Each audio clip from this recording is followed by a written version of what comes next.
Parce que tu donnes encore l'occasion de revenir devant ce micro. Bénis-nous. Bénis tout celui qui a l'aimabilité de nous recevoir dans sa maison. Dis quelque chose à ton Père. Tu ne fais rien pour rien. Accompagne nos guides jusqu'à la fin. Au nom du Seigneur Jésus-Christ. Amen. Nous sommes en train de parler sur les 7 chapitres, donc les épîtres d'Hébreux que Paul a écrit aux Hébreux.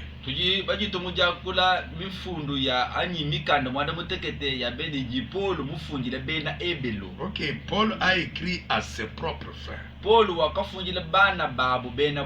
Il était juif comme eux. Il a participé à combattre les chrétiens. Il n'en voulait pas de cela. Mais Dieu lui est apparu. Il a fait son instrument. Donc il était bien placé pour parler aux juifs qui sont ses originaires, ses autochtones. Et aussi bien placé pour nous parler parce qu'il connaît Dieu d'abord selon la manière que ses pères l'avaient connu.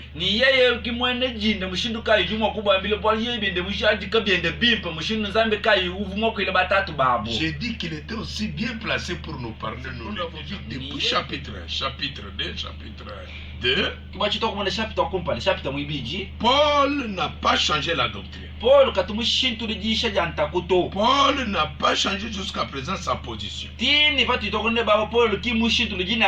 Paul n'a pas présenté 2 dieux, 3 dieux. Paul insiste et présente toujours l'unique Dieu. Créateur du ciel et de la terre. C'est lui qui a créé l'homme. Et comment il est devenu un homme comme l'homme qu'il a créé. Et l'objectif pour lequel Dieu était devenu un homme. Pourquoi il nous a montré même les pourquoi. Pourquoi Dieu était devenu un homme. Et pourquoi il a accepté la mort. Ok. Et nous avons conclu pour montrer que tout cela c'était pour nous réconcilier avec Dieu lui-même.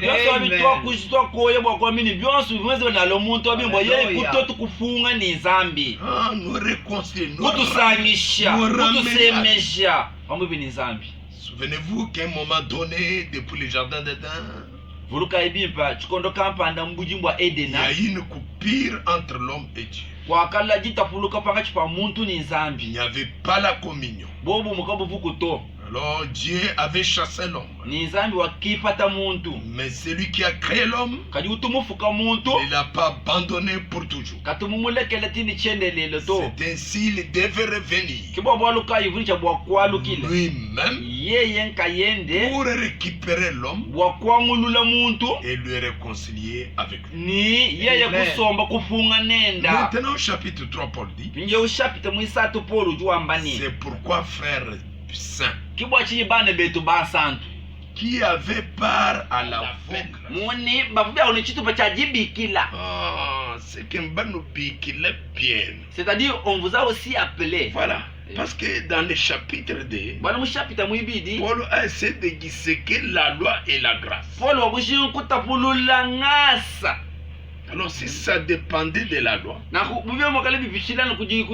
les juifs, tout le monde allait être tué. Mais comme ça dépend de la grâce, et par cette grâce, tout s'est fait par l'appel de Dieu. Dieu dans sa miséricorde et souveraineté, il te fait cette grâce. Alors il dit, c'est pourquoi frères saints qui avaient part à la vocation,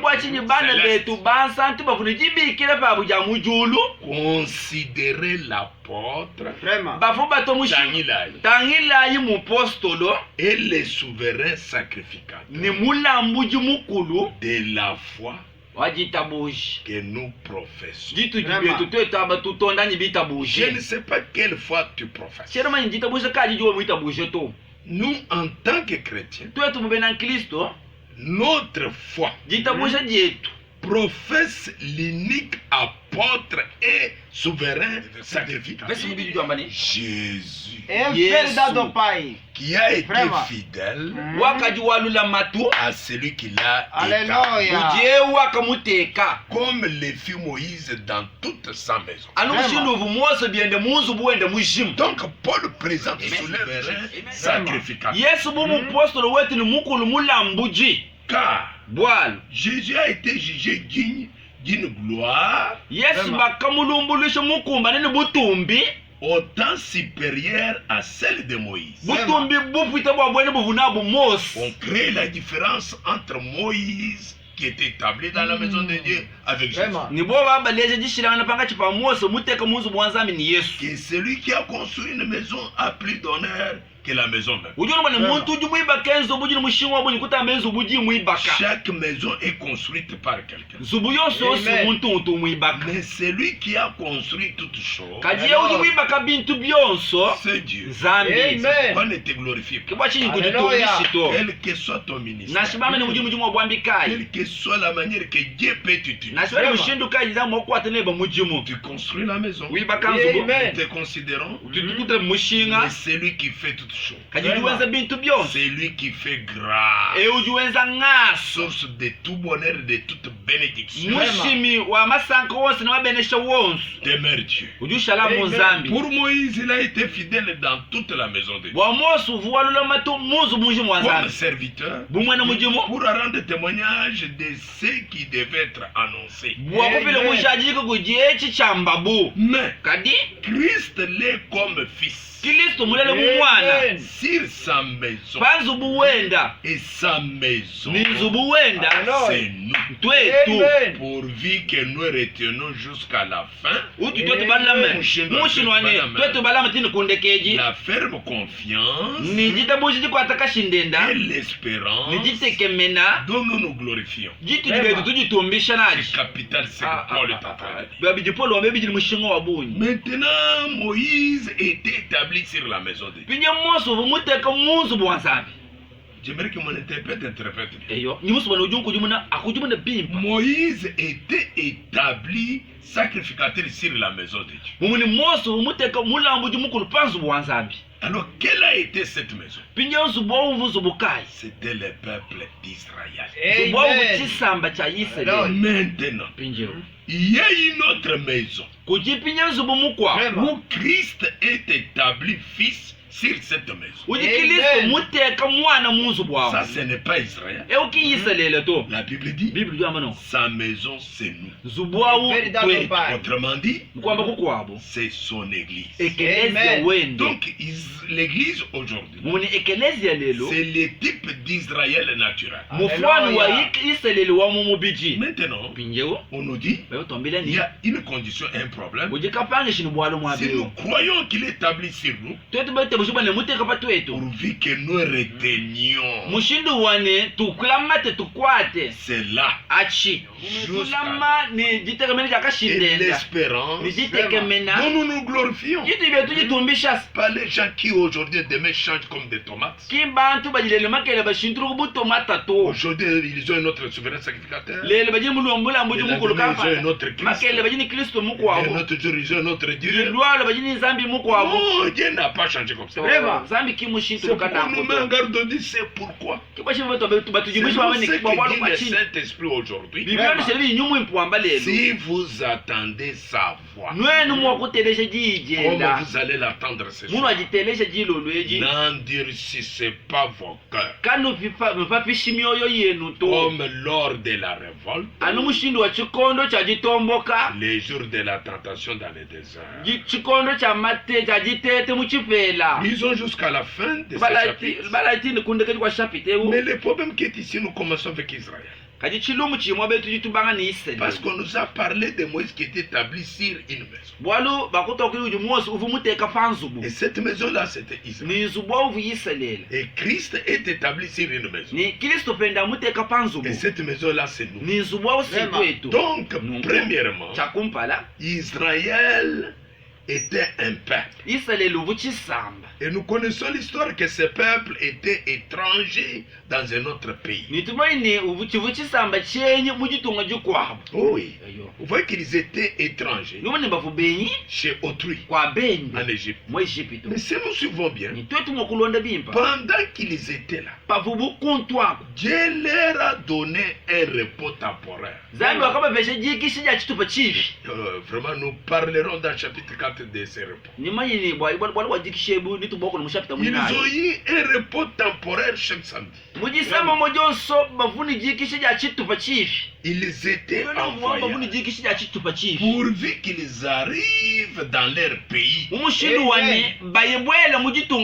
Quand on arrive dans les pays, on n'aura pas encore un repos temporaire. Vraiment. Ça, c'est le type de l'église. Nous ne sommes pas de ce monde. Nous sommes exactement comme Israël en voyage. Nous sommes en passage. Nous sommes des pèlerins. L'esprit qui est dans nous est différent de celui qui est dans ce monde. C'est pourquoi nous allons à un repos éternel.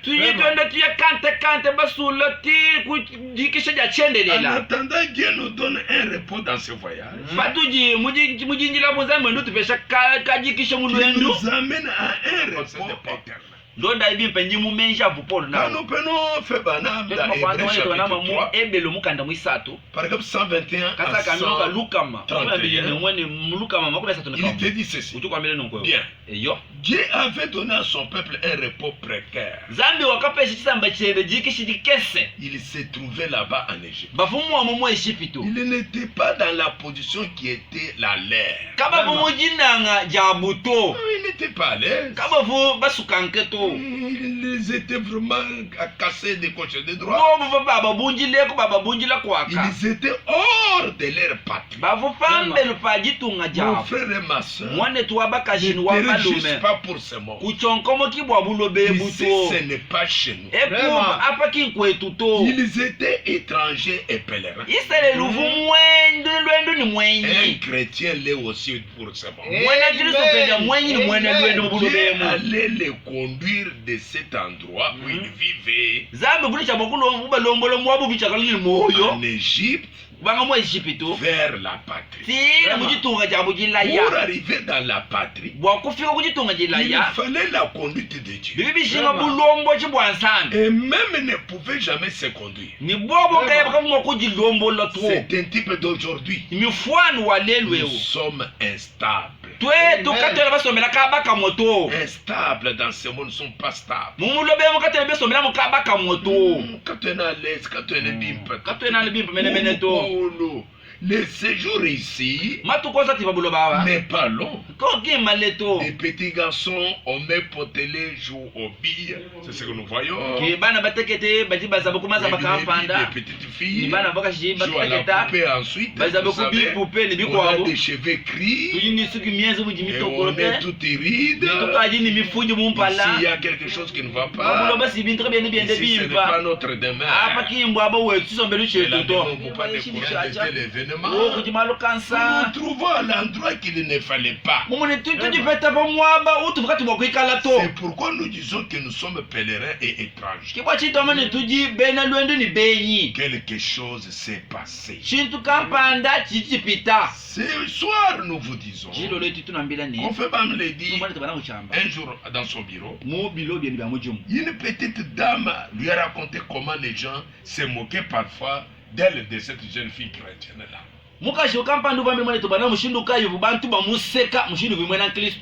Comme la sœur était chrétienne, l'entourage, les amis rigolaient, c'est vrai.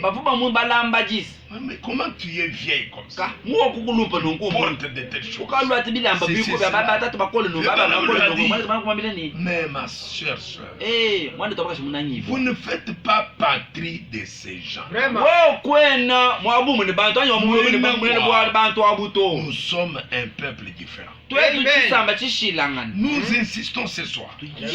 On doit voir la différence par accoutrement, par le comportement d'un chrétien avec un païen.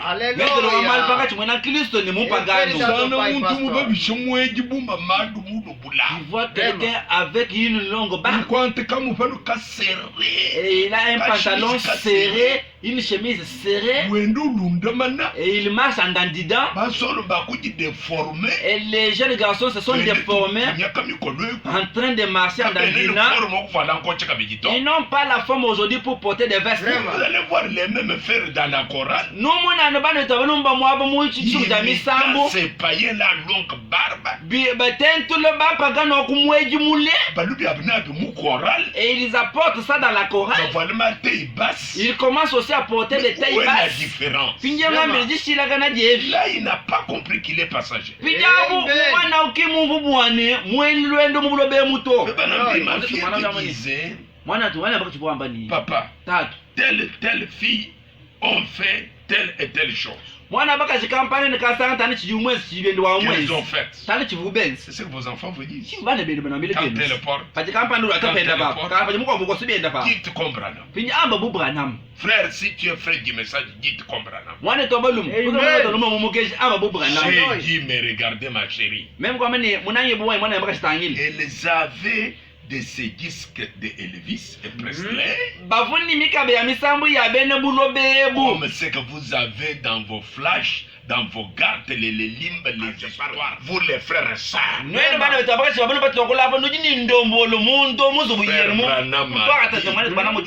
Je n'en voudrais pas dans ma maison.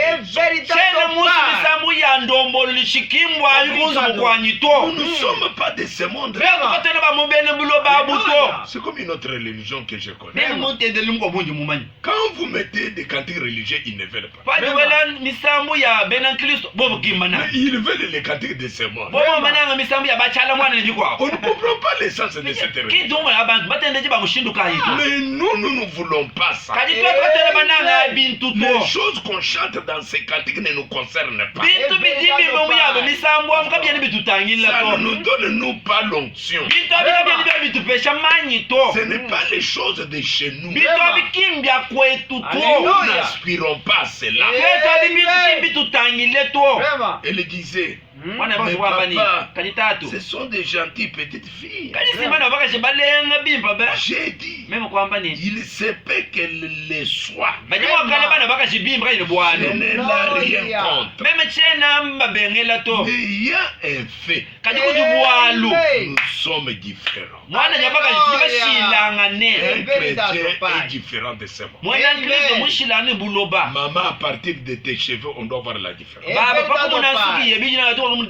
partir de ton comportement, on doit voir. Nous sommes différents. Non pas que nous voulons être différents. Ce n'est pas une différence telle que tu penses que nous devenons nos super. Mais l'esprit qui est en nous est sorti de cela.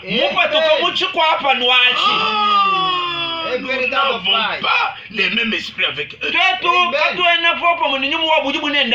Il a dit, tu appartiens à un autre monde. Si vous voyez les adorateurs aujourd'hui, mais ils sont de ce monde. Ils n'ont jamais sorti. L'église, c'est la confusion.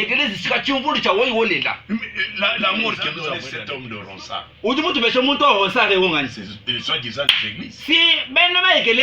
Mais nous tous, nous avons les documents de l'État. L'État nous reconnaît. Pourquoi on ne nous appelle jamais à de telles choses? On appelle ces églises politiciennes des païens. Ils font des politiciens. Ils sont à la base des tueries qui a eu lieu. Nous regrettons ces gens qui demeurent dans ces églises. Oh, ils ne sont pas appelés pour les un homme appelé pour les abandonnera une telle église. Une église en pleine politique de ce monde. C'est quelle église? Cette église est sédentaire.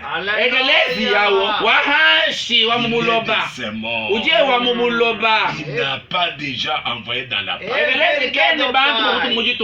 Oui, quand je vais en Afrique, je ne peux pas m'adapter à leur mode de vie.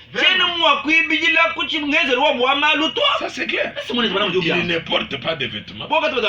Ils sont nus.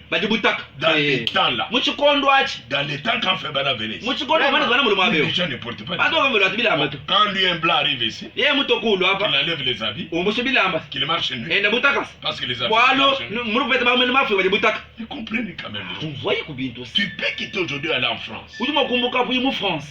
Dès que tu arrives, tu commences à faire fier, je ne mange pas les foufous. Menteur que tu es. Malgré ce que tu peux faire, tu es africain. Tu ne changeras pas. Nous sommes parachutés dans ce monde. Les choses de ce monde ne nous intéressent pas seulement.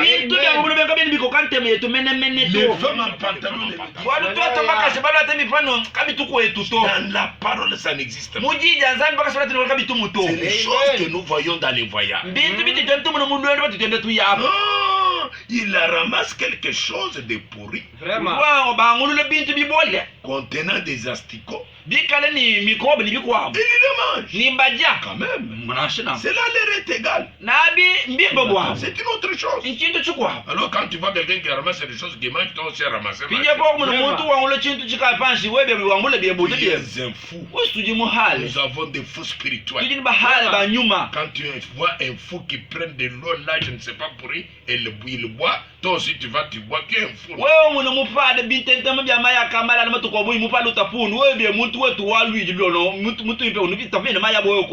Et tu te dis ne sert en Christ. Tu vas copier, tu vas prendre des choses que tu as vues une folle. Vous savez autrefois, nous étions tous ainsi. Mais la civilisation nous a élevés. Nous a rendus différents. À la conversion à multiplier cela. Nous ne voulons plus des choses pourries du monde. Christ a fait de nous des chrétiens. Tout comme la civilisation nous a rendus propres. Remarquez, ce n'est pas seulement cela, mais nous confessons que nous sommes pèlerins et étrangers. Nous ne sommes pas du monde. Alors, on ne veut rien avoir à faire avec le monde. Ces choses sont passées. C'est pourquoi nous disons quand le monde va à droite, nous allons à gauche. Quand le monde va à gauche, nous allons à droite. Nous ne sommes pas de ce monde. Regardez le monde de coronavirus. Aujourd'hui, tout le monde est libéré. Il y a que l'église qui vient en dernière position. Si les mesures qui ont été renforcées dans ce pays, l'église n'a pas de place dans ce monde. On ne vous trompe pas. Ce qu'on a pris Dieu, on l'a mis en dernier. Parce que Dieu devait prendre la première place. C'est que les pays ici ne connaissent pas les secrets de Dieu. Autrement dit, il y a un mystère diabolique caché dans ce monde. Vous n'avez pas compris. L'église doit venir à la dernière. Jamais. Il y a un problème qui ne dit pas son nom. Il faut que Dieu lui-même trouve la solution. Je ne comprends bien. Israël s'est trouvé là-bas en Égypte. Ils n'étaient pas des Égyptiens. Comment tu peux appeler un enfant d'Israël qu'il est devenu Égyptien? Non, c'était un déshonneur pour un Égyptien de toucher une brebis de ses mains. Israël était constitué des bergers de brebis. Constitué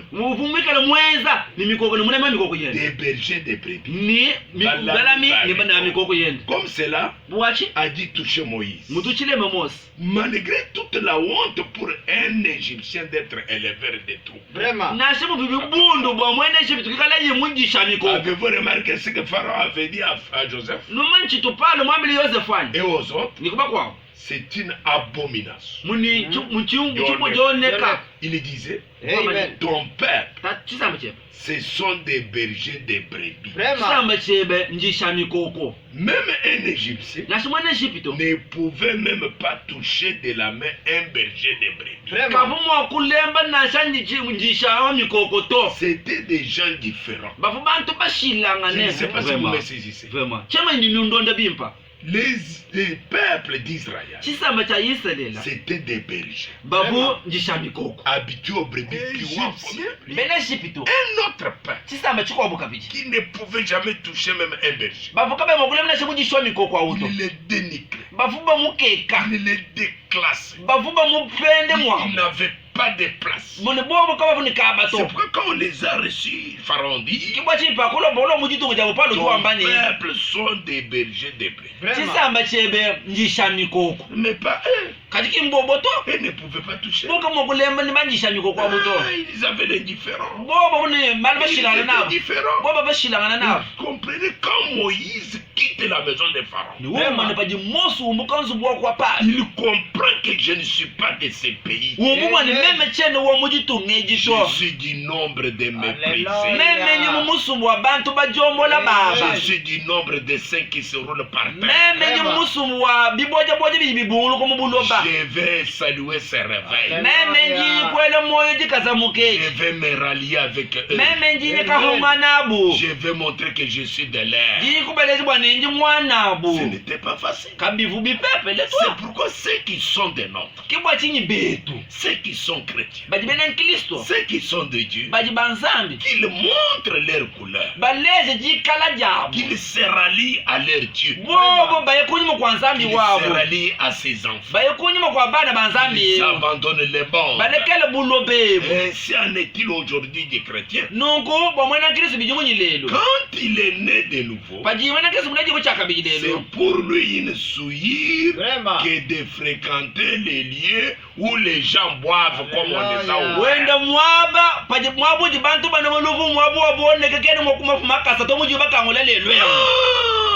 Et à raconter des plaisanteries. C'est ça de la suite. Mais un chrétien ne peut pas faire ça. Oh, béni soit le Seigneur. Nous sommes des pèlerins ici. Nous sommes étrangers ici. L'esprit a été converti. Nous attendons une cité où les femmes ne portent pas de choses. Comment tu trouves une femme en Gandhi? C'est une kilote. Il marche avec dans la parcelle, dans les quartiers, tout à l'aise, sans dire rien, les cuisses à l'extérieur. Pour lui c'est normal. Rien ne lui contente. Il est de ces mots. Mais toi, comme tu n'es pas de ces mots, ma sœur, n'enviez pas ça. N'enviez pas ça. N'imitez pas. Ne suivez pas. Ne regardez même pas. Pour quelle raison? Tu n'es pas de ces mots. Nous sommes à la recherche d'une cité où l'Éternel lui-même est la Seigneur, nous attendons une cité où il n'y a pas de cabaret. Chijikati, mais abini ni bien malouvu toi. Où l'on ne prend pas de la bière. Nous attendons une cité où demeure la justice. Nous sommes donc des pèlerins. Nous sommes pèlerins comme Israël. Israël qui était pèlerin, Dieu lui a donné pour sa sortie un prophète. Et le prophète là était Moïse. Aujourd'hui, au temps de la fin, l'église en voyage pour la sortie. C'est William Marion. De vouloir vous faire cela. Maintenant, regardez. À la fin de tout, Israël était sorti. Mais il était sorti par quel moyen? Par un instrument de chair. C'est qui? Moïse. Moïse seul? Non. Moïse conduit par la colonne de feu. Et la colonne de feu, c'était qui? C'est celui qui s'appelle Jésus. Alors, retenons bien. Si nous voulons sortir comme eux, nous devons sortir avec un instrument de chair. Nous devons sortir sous la conduite d'un prophète. Pas un prophète formé par nous-mêmes à Canaan. Mais un prophète mandaté par Dieu. Et accompagné par la colonne de feu. Dans la même prédication fait Banam, lorsqu'ils se révoltèrent, que fit donc Dieu? Maintenant, pour essayer de parler, qu'est-ce que les a conduits hors d'Égypte?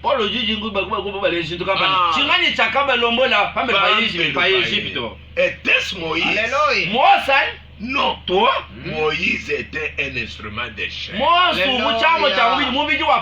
ne voyons pas Moïse. Parce que Moïse a essayé, il avait choisi. Il a eu peur. Il a pris fuite. Moïse seul était incapable pour libérer Israël. Toi seul, tu te nommes serviteur, tu ne feras rien. Commencez cette église par les instruments que tu as, ça va s'arrêter demain. Par 132, il continue. Si Dieu est descendu dans un grand faisceau de lumière, comme un halo, il est descendu, il a commencé à se révéler à Moïse. Premièrement, Moïse disait, vous savez la leçon que nous avons eue l'autre soir. Lorsque Jésus était ici sur terre, avant que Moïse fît, je suis là, c'est qui? C'était Jésus dans les buissons ardents, dans la colonne des feux. Vous savez que quand il a rencontré Moïse, il l'a envoyé. Mais Moïse lui a dit, quand j'irai devant ses pères, dans cette maison que tu me tapes, dans la maison d'Israël, ils vont me demander, quel Dieu qui vous a envoyé? Dieu qui était dans la colonne a dit, tu leur diras, celui qui s'appelle Jésus. C'était Jésus dans les buissons ardents, dans la colonne des feux. C'est Jésus aujourd'hui. Amen. Il s'est révélé dans une colonne de feu. C'est sa gloire hébreu 13:8. Et voir le même Jésus, la colonne de feu, qui était avec Paul, qui était avec Moïse, manifesté aujourd'hui. Moïse, il inexpérience. Mais la vôtre, tu l'as eu avec qui? Auprès de qui? C'est à cause de cela qu'il est descendu en Égypte. Sinon, il n'allait pas partir. Il prêche l'évangile. La bonne nouvelle. La sortie. La manne fraîche. Les messages que Dieu lui a donné. Alors, et les signes, et les prodiges l'accompagnent. Vous voyez, cela ne venait pas pour autre chose. Les signes et les prodiges confirmaient et Moïse et son message. Montrer que Dieu est réellement avec lui. Comprenez-vous cela? C'est la même chose aujourd'hui. C'est pourquoi moi je vous conseille. Tu peux voir les choses et les entendre. Tel que je parle. Tu es libre de croire ou de rejeter. Mais tu n'es pas libre de critiquer, d'injurier. Éviter d'injurier. Tu peux blasphémer sans les autres. Tu peux tomber dans une... Parce que la même chose s'est répétée aujourd'hui. Si nous ne vous disons pas ça, nous vous dérangeons. Nous ne vous aimons pas. Et si nous vous aimons, nous voulons que vous ne puissions pas tomber dans la désobéissance. Comme les autres, nous devons vous dire ce que Dieu a fait.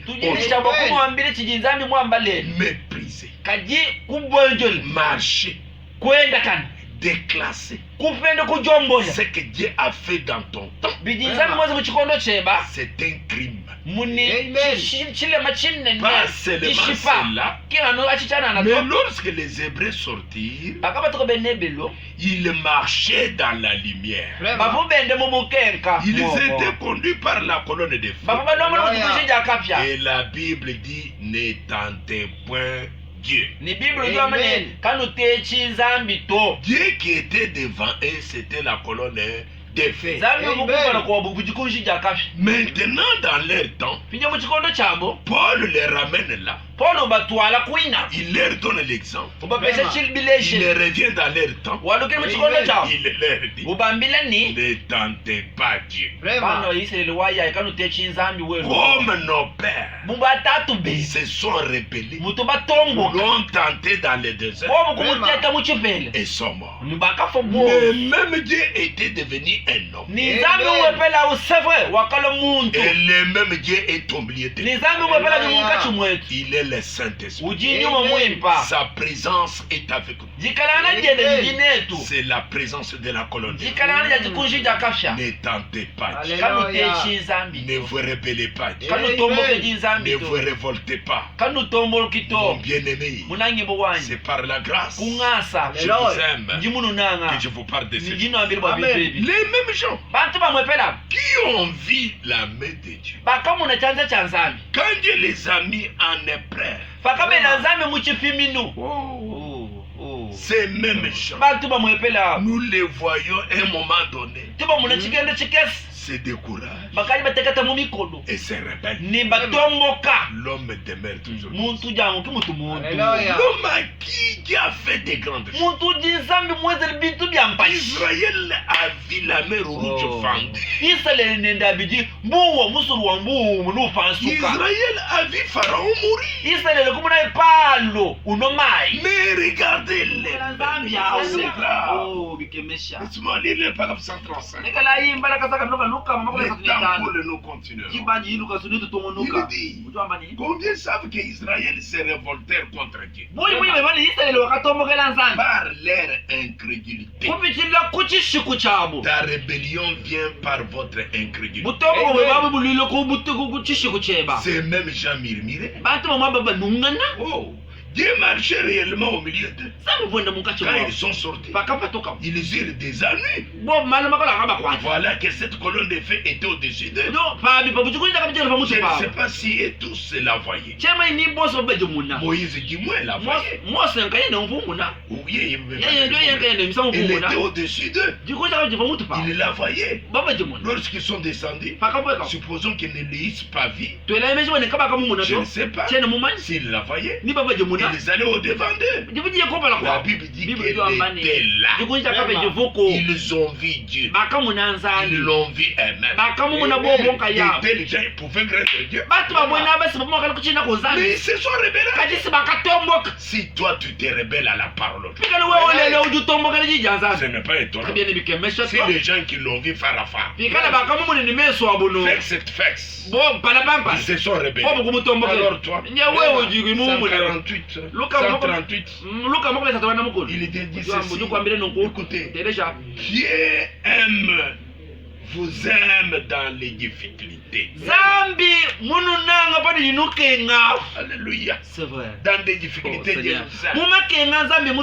Il a envoyé des difficultés. Comme il a envoyé les corons. Pour voir ce que vous ferez à ce sujet.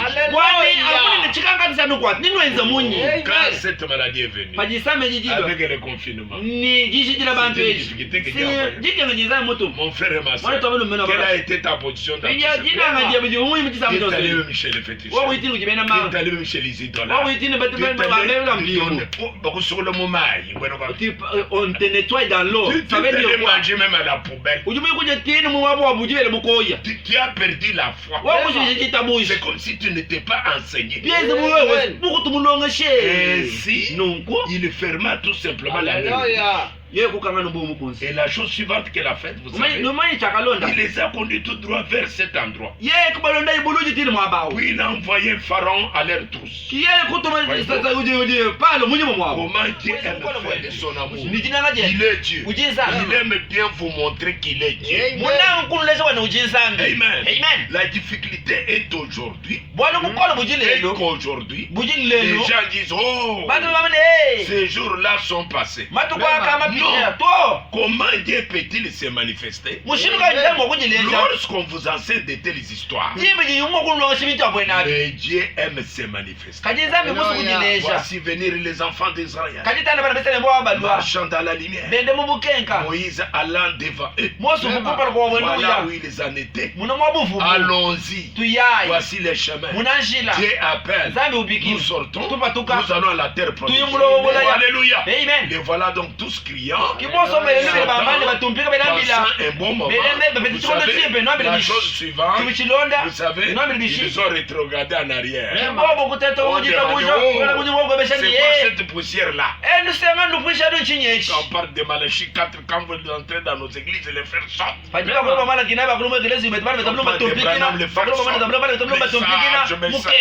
Là, le Caïn est prêt varie. Les messages deviennent carottes pour eux. Les frères perdent la foi. L'un d'eux a gravi une colline et a dit, hélas, ça c'est l'armée des pharaons qui vient. Dieu dit, de quoi avez-vous fait là-bas? De quoi vous inquiétez-vous tant? Pourquoi mettez-vous en colère? Ce soir, je m'arrête pour dire au peuple de Dieu, ne mettez jamais Dieu en colère. Croyez que ce que Dieu a fait dans les temps, ce qu'il a fait une fois dans ta vie, croyez qu'il doit continuer à le faire. Dieu n'est pas un homme pour se fatiguer. Dieu vous aime. Oh, merci pour cette parole. Mais c'est parce que nous comprenons que nous avons un souverain sacré qui est établi sur notre maison. Et cette maison, c'est nous. Oh Dieu, intercède pour moi. Intercède pour mes frères et sœurs. Console les affligés. Regardez la confusion. On veut nous amener dans cette confusion. Par force, par la cupidité. Condamnons tous ces esprits. qui veulent nous amener cette maladie par force. Nous les condamnons au nom de Jésus. Père, exauce fais-nous quelque chose. Croyons que tu es d'accord. Au nom du Seigneur Jésus. Amen. La Fondation Gloire Tabernacle. Fondation Gloire Tabernacle. Et sur l'avenue du Cassis. Centre-ville. Derrière le parc.